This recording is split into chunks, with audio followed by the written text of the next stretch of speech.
আসসালামু আলাইকুম, কেমন আছেন আপনারা সবাই? আমি মোহাম্মদ ইলামুল ইসলাম আছি মালয়েশিয়া থেকে।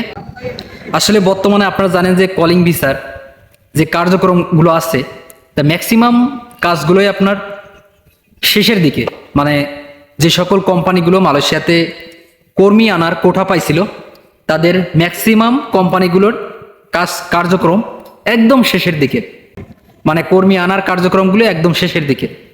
এখন আপনারা জানেন যে অনেকেরই আপনার কলিং হয়ে রয়েছে অথবা ই ভিসার কার্যক্রম হয়ে রয়েছে, অনেকেরই আবার কলিং বেরোচ্ছে, অনেকেরই আবার কলিং ইস্যু হয়ে রয়েছে।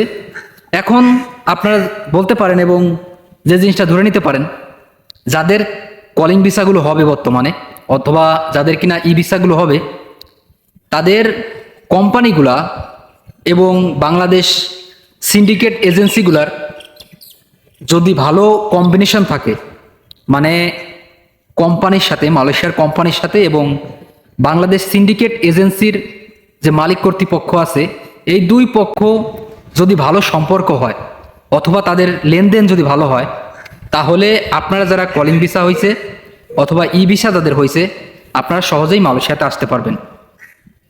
আর যদি এই সকল সিন্ডিকেট যে এজেন্সির মালিক এবং এই মালয়েশিয়ার যে মালিক কর্তৃপক্ষ, যাদের লোকের প্রয়োজন, তাদের যদি সম্পর্ক ভালো না হয় অথবা যদি টাকা পয়সার লেনদেনে যদি বনিবানা না হয়, তাহলে কিন্তু মালয়েশিয়াতে আসা অনেক বাংলাদেশি প্রবাসীর সমস্যা হয়ে যাবে, মানে তারা আসতে পারবে না।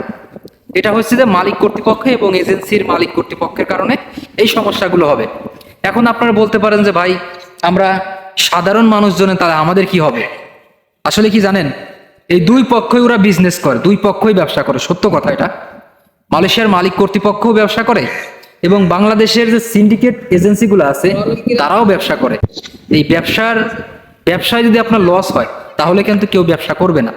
আর এই কলিং এর সিস্টেমগুলো ঠিক এরকমই, যে কোনো এক পক্ষের যদি কোনো সময় লস হয়ে যায়, বনিবানা যদি না মেলে, পয়েন্টে যদি না আসে, তাহলে কিন্তু আপনাদেরকে আনবে না। সাপোজ মালয়েশিয়াতে বর্তমান সাপ্লাই কোম্পানিতে লোক আসতে প্রচুর পরিমাণ।